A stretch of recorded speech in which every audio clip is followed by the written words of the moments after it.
বন্ধুরা, আশা করি তোমরা ভালো আছো। তোমার চ্যানেলে তোমাদের সবাইকে স্বাগতম। তো আজ একদম একটা ছোট্ট আলোচনা করব, একদম ছোট্ট বিষয় নিয়ে আলোচনা করব, যেটা অনেকেই জানতে চাইছো দেখলাম কমেন্টের মাধ্যমে, যে পরীক্ষার হলে কি কি করলে খাতা ক্যান্সেল হয়। এক নম্বর, আমি জানি যে এই কমেন্টগুলো দু একজন করেছে, তারা কি উদ্দেশ্য নিয়ে করেছে, তাদের প্রশ্নের উত্তরটা আগে দিই। তারা অ্যাকচুয়ালি জানতে চেয়েছে, সেটা আমি আমার কথাই বলে দিই, যে স্যার নকল করলে কি পরীক্ষার খাতা ক্যান্সেল হয়, এরকম একটা বিষয়। তো দেখো, সম্পূর্ণ বিষয়টা ইনভিজিলেটরের ব্যাপার, পরীক্ষার হলে যিনি গার্ড দেন তার ব্যাপার, তিনি কি সিদ্ধান্ত নেবেন সেটা তার ব্যাপার। তবে স্বাভাবিক নিয়মে বা স্বাভাবিকভাবে যেটা দেখা যায়, প্রথমবার যদি এই ধরনের কাজ করা হয়, তখন সেক্ষেত্রে তাকে বোঝানোর চেষ্টা করা হয়, তাকে থামানোর চেষ্টা করা হয়। দ্বিতীয়বার হয়তো কোনো কোনো শিক্ষক সেটাকে মেনে নেন, আবার কেউ কেউ আবার সেটাকে মেনে নেন না, তখন কিন্তু তিনি শাস্তির ব্যবস্থা করতে পারেন, হায়ার অথরিটিকে জানাতে পারেন, এবং হায়ার অথরিটি কী সিদ্ধান্ত নেবে তার উপরে তিনি পরবর্তী ব্যবস্থাপনা করতে পারেন। মনে রাখবে, তোমাদের স্কুলে যিনি ইনভিজিলেটর বা পরীক্ষার হলে যিনি থাকেন, তিনিই কিন্তু সর্বোচ্চ ক্ষমতার অধিকারী পরীক্ষার হলে, এবং তিনি তার ওপরে যিনি আছেন, অর্থাৎ সেন্টার ইনচার্জ যিনি আছেন, তাকে কিন্তু যে কোনো সময় তোমার বিষয়ে রিপোর্ট করতে পারে, এবং সেটা কিন্তু খুব দ্রুত গতিতে পর্ষদের কাছে পৌঁছে যায়। কারণ প্রতিটা মুহূর্তে লিঙ্কেজ যেটা থাকে, সেই লিঙ্কেজটা কিন্তু খুব দ্রুত গতিতে এগোয়। অর্থাৎ এমন কোনো কাজ করবে না যাতে করে তোমার পরীক্ষা ক্যান্সেল হয়, এক নম্বর বিষয়। দু নম্বর বিষয় বলবো, যেটা হচ্ছে স্বাভাবিকভাবে তোমরা কিছু কিছু নিয়ম জানো, যে পরীক্ষার হলে মোবাইল, পরীক্ষার হলে ব্লুটুথ কোনো ডিভাইস, পরীক্ষার হলে ডিজিটাল ক্লক, এই ধরনের বিষয়গুলো নিয়ে পরীক্ষার হলে যাওয়া যাবে না।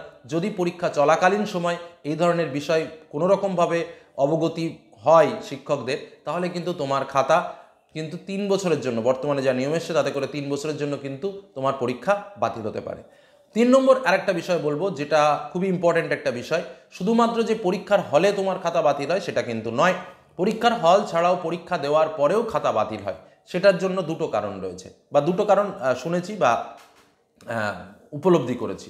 1 নম্বর বিষয় হচ্ছে, নকল করতে করতে মাঝে মাঝে সেন্স থাকে না, কি হয়, নকলের টুকরোটা খাতার মধ্যে প্যাকেজ করে দেওয়া হয়, ঢুকিয়ে দেওয়া হয়, সেইভাবেই খাতাটা জমা দেওয়া হয়। তখন যদি কোনো পরীক্ষক যিনি খাতা দেখেন, তিনি যদি মনে করেন যে এই খাতাটাকে সিল করে দেওয়া হবে, তখন কিন্তু তিনি দিতে পারেন।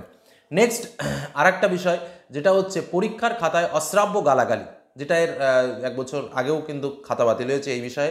এই ধরনের গালাগালি বা নোংরা কথাবার্তা যদি লিখে রাখা হয়, তাহলে কিন্তু অভিভাবক কলও হয়েছিল, ঠিক আছে, তাহলে কিন্তু তার খাতাটাও ক্যান্সেল হতে পারে। মোটামুটি এই 4-5টা কারণ। আরেকটা কথা বিশেষ করে বলে রাখতে হবে, পরীক্ষা চলাকালীন সময়ে কোনো শিক্ষকের সঙ্গে বা কোনো ইনভিজিলেটরের সঙ্গে, এমনকি স্কুলের কোনো পার্টসের সঙ্গে যদি কোনো দুর্ব্যবহার করো, তাহলেও কিন্তু সাজা হিসেবে তোমার খাতা বা পরীক্ষা বা শিক্ষার্থী লাইফ, যেটা বলা যায় যে শিক্ষা জীবন, ব্যাহত হতে পারে বা বাধা পেতে পারো, বা ক্যান্সেল হতে পারে, যেটা সহজ কথায় বলা যেতে পারে। এই 4-5টা বিষয় ছাড়া আর তেমন কিছু নয়। স্বাভাবিক নিয়মে পরীক্ষা দাও, ভালোভাবে পরীক্ষা দাও, সৎ পথে পরীক্ষা দাও, কোনো রকম কোনো সমস্যা নেই। শিক্ষকদের ভয় পাওয়ার কিছু নেই, শিক্ষকরা সবসময় হেল্পফুল থাকে এবং তোমাদের ভালোর জন্য তারা চেষ্টা করেন। শুধুমাত্র শিক্ষকদের সম্মান দেবে, শিক্ষকরা যেমনভাবে চলতে বলেন তেমনভাবে চলবে, বা পরীক্ষা নিজের ছন্দে যেটা রয়েছে সেই ছন্দে পরীক্ষা দেওয়ার চেষ্টা করবে, এবং একটা ভালো রেজাল্ট অবশ্যই নিজেকে উপহার দেবে, তার সঙ্গে পরিবার, পরিজন, আত্মীয় স্বজন যারা আছে সকলকেই উপহার দেবে। এটুকু বললাম, এটুকু মেনে চলো। ধন্যবাদ।